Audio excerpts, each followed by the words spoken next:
While the foreigner heel gimmick has earned the reputation of being one of the laziest ways to get heel heat, and rightfully so, cause it can get a bit too uncomfortable and very racist and in poor taste, for example Muhammad Hassan. But Iron Sheik was one special case. He was one of a kind. He was in a league of his own as the foreigner heel. He hated America and it didn't feel fake, it was real. He hated the country with all his passion, and he was so proud of his origin, and he had one mission, and that is to prove that Iran was #1 to the American crowd, and boy did they hated him with passion as well. And when he won the WWF title from the All-American champion Bob Backlund, it was the icing on the cake. He proved that he's better than the US. That until he lost it to Hogan. I have a confession to make. I disliked the broken gimmick in the beginning. It didn't sit well with me at first. I didn't get it. I had a boomer opinion about it. But I came to like it and really love it when I rewatched Final Deletion for the 5th time. It finally clicked. I came to appreciate the genius of Matt Hardy and the level of insanity he was putting into his character. He was fully committed to this over-the-top gimmick. It's his brainchild and he showed it run with it. And he gave us some of the best segments in TNA's history. But most importantly, Matt was able to step out of his brother's shadow and was at one point one of the hottest acts in all of wrestling.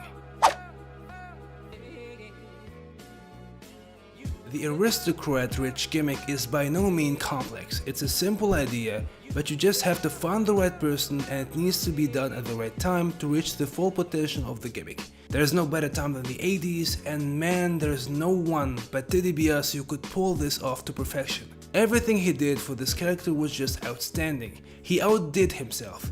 He set the bar so high for any wrestler who have played the rich gimmick later. Unfortunately, no one could match his magic.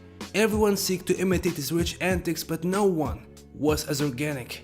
No one could work the crowd, insult or humiliate them like the way he did. Hell, he'll make kids cry before he would give them a penny. That's the $1 Million Man. It's hard to explain why the Ultimate Warrior gimmick was very good. Granted, the Warrior wasn't a great wrestler, his promo work wasn't top notch neither, but somehow the crowd ate his shit up, because no one brought more energy at the time than the Ultimate Warrior. And I know this sounds a bit cliche, he was larger than life, he brought so much intensity, he was the gimmick, you believed him. You don't understand what the hell he was saying on the mic, but you felt it. All in all, whenever the crowds hear his iconic theme song, they pop huge. They go nuts when he sprints down to the ring and shakes the ropes. It was the gimmick, and his betrayal is what made him great, not his in-ring work. What I'd like to have right now is for all you fat, filthy, out of shape, to keep the noise down while I take my robe off, show the ladies what a real man looks like. Man, what a legend. You can't argue that you can steal your girl anytime, but you woo him anyway, because you're jealous and you have no better reaction. He was sure popular with the ladies, he was the babyface in their eyes, but man did he piss off all the dudes. Rick Rude had the full package, no pun intended. He had arguably one of the best physiques in wrestling and hell of a mustache, like absolutely the manliest of them all. And on top of that, he was a great worker. He had great matches with the Ultimate Warrior, and that's an accomplishment. He had the it factor, and even if you hated him, you can't deny that. Saying that the Bullet Club is a ripoff of the NWO could be interpreted as a bad thing. I prefer the phrase pay an homage. The gimmick is heavily inspired by NWO, don't get me wrong, but at the same time it feels completely different.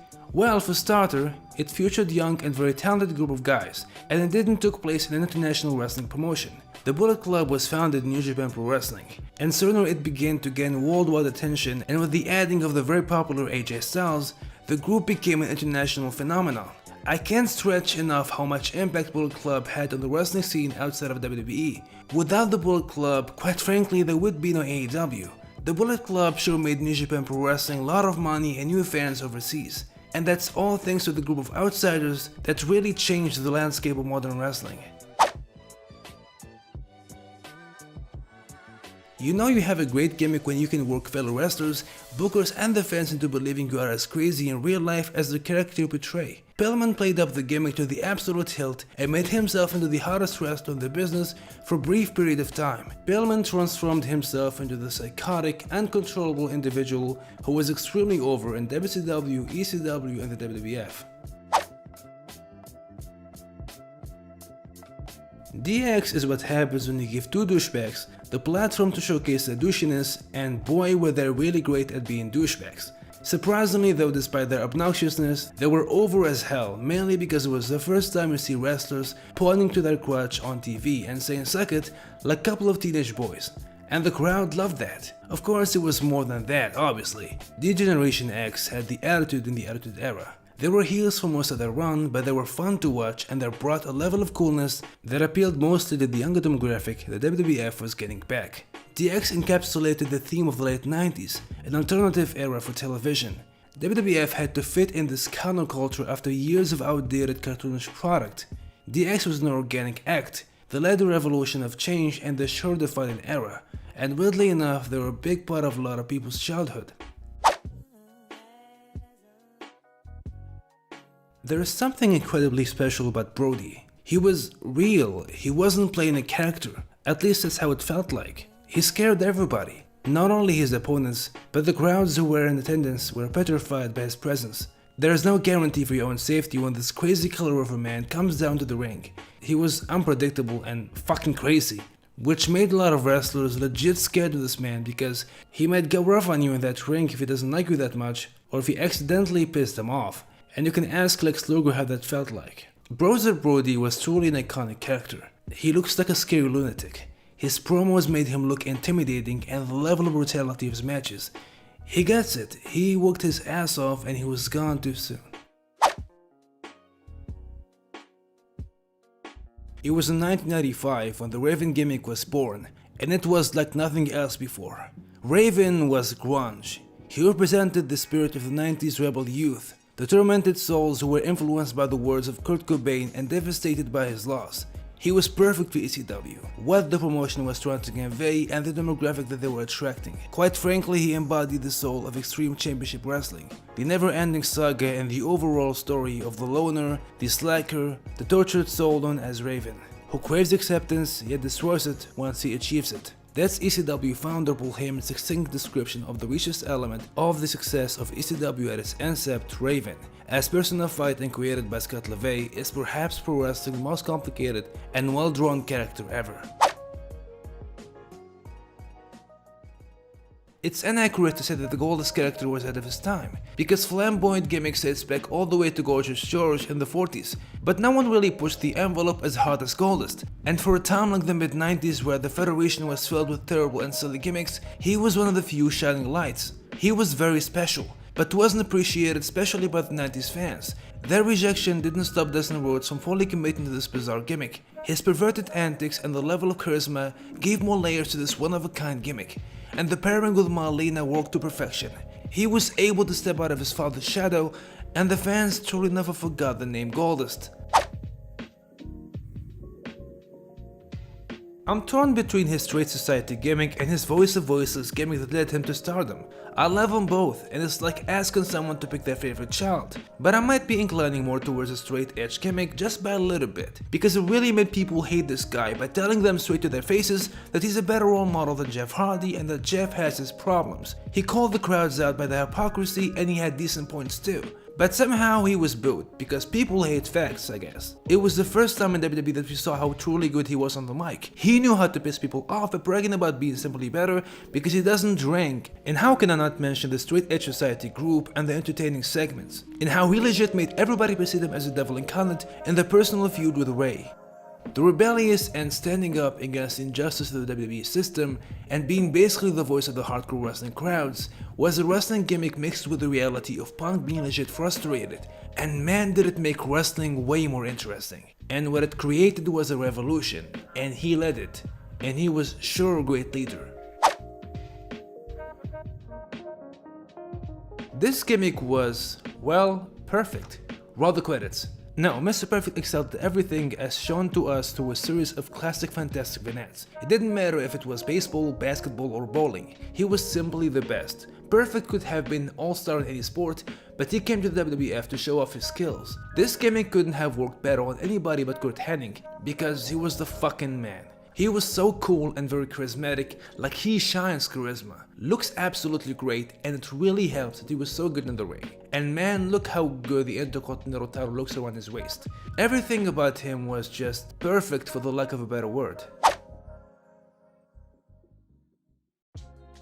The Surfer Sting character wouldn't cut it in a time where edgy gimmicks and cool heels were the hottest acts in wrestling. A change was needed for sure. Sting had to find a way to fit in, all while NWO was a dominant heel group that fans loved because they were cool and they have ran over the entire roster, so they desperately needed a babyface who could win over the crowd against the astonishing popularity of the group. Sting's transformation from the brightly colored too goody two shoes into a dark, mysterious gothic loner was due to his friend and allies doubting his loyalty to WCW and NWO taking advantage of his old ways. After changing his attitude, he would appear on Nitro watching from the distance the battles between WCW and NWO without interfering or saying a word. Is he a friend or a foe? No one really knew, but one thing for sure, his mystique was simply cool. He didn't have to do much, but that was enough to get him huge pops. People really dig this new version. Sting was waiting for the chance to finally make a move. The chance finally came when he attacked the leader of the NWO and declared the war against the group, and boy were the crowd behind him. He was the protagonist that they needed, and this also proved that Sting has found a way to still be the likable babyface. It's not technically right to call this a gimmick. The Mr. McMahon we saw on TV during the Attitude Era was an asshole boss who likes to piss off the fans, which is not far off from real life. But hey, if DX made it to the list, so can Mr. McMahon, right? They say a hero is only as good as his villain, and I firmly believe without the Mr. McMahon character, Stone Cold wouldn't have reached the same level of popularity. McMahon was the Texas Rattlesnake's polar opposite. He was the man that Stone Cold was fighting against, the higher power that Stone Cold refused to obey to, and because people were behind Stone Cold's ideology, they hated Vince McMahon with passion. The evil boss character fit perfectly in that time. It was the main protagonist of the Attitude Era, and Vince McMahon was fucking great at being an asshole. Oh wait. I think it's been said millions of times how big of a deal NWO was and how much impact they had on wrestling and the Monday Night Wars thing. And I don't want this video to be the 1 million in one time, so I've been scratching my head for a while to come up with something original to say, but I failed. So all I can say is, it was the best angle and faction in the history of professional wrestling, it was the greatest thing that WCW had ever offered to wrestling, and it was a brilliant gimmick that was initially written to perfection, but eventually watered down by too many members and bad booking. Glenn Jacobs really paid his dues. I mean, he was a Christmas tree, a Mad Max cosplayer, a dentist and a Diesel impersonator before he was blessed with a decent gimmick in Kane that made him a legend in the industry. So if there is one thing you learn from Kane's story is to never give up. The gimmick was introduced around the time where WWE was giving a fuck about long-term storylines. Paul Bearer was taunting the Undertaker who he had betrayed with a major secret that could ruin Taker's life, and it was revealed that his little brother, who Taker had set on fire along with his parent, had survived and he would arrive looking for revenge. This shook Taker to the core, which told you as a viewer that if the dead man is scared, then this must be a big deal. There was a hype. When Kane finally arrived, it's gotta be Kane! It was scary as hell, to the point that I'm sure kids were traumatized, and even adults as well. He tore the cell's door and Taker saw his debut to perfection. It was awesome. The Kane and Taker's angle was brilliant. If it wasn't for how great Kane was and how terrifying he looked, it would have probably been one and done, and Kane would have been let go after the feud ended, but thankfully everything worked fine.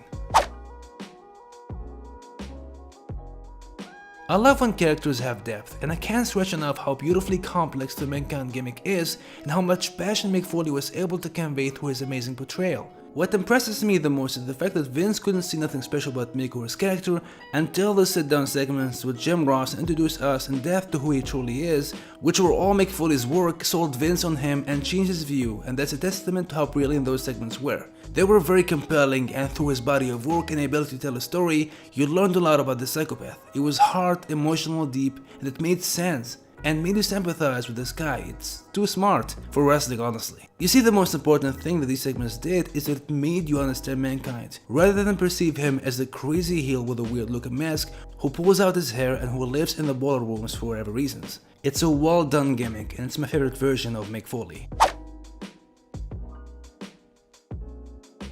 In case you haven't heard, Stone Cold Steve Austin was a big star in WWE. Oh yeah, people loved him and they got behind him because they liked what he stood for, and they identified themselves with his I don't give a fuck attitude. They liked the fact that he goes to the ring every time to kick the ass of his boss in various ways possible. It helped that Steve Austin was a badass and he wasn't pretending to be badass. He made being bold cool, and every guy thought he was Stone Cold when they were shagging beers. What helped the success of the character, as I mentioned earlier, was the antagonist he was going against, and how he overcame the obstacles that Mr. McMahon had put in front of him by being himself and being loyal to his character. Stone Cold's motives and drives can be interpreted as such of a heel, and that was part of why he got over organically. He wasn't a typical babyface, and he didn't have to change his attitude when he turned face. Quite frankly, the fans turned him face. They decided that they have to cheer this guy because of how much resilience and determination he can show in any bout he had. And he's a man of his word. If he said he's gonna kick some bitch ass, he will definitely do it. You had to know that this is coming, it's so predictable. What can I say about the Undertaker gimmick that haven't been said before? It's a character that sounds absolutely rubbish on paper, but because Mark Calloway is so great, he got it over. And by over, I mean people would still get goosebumps every time he makes his legendary entrance to the ring even after 30 years since his debut. And that's the greatest accomplishment a wrestler could achieve, and that's to keep being relevant. Yes, he died multiple times and was resurrected, and he have magical and superhuman powers and is able to use force lightning, and he gets his power from an urn, and he was buried alive multiple times and had the biker face. But because he was a fantastic performer, he made you buy into his character and whatever shenanigans it involved. No gimmick in wrestling can come close to the greatness and longevity of the Undertaker character, hands down.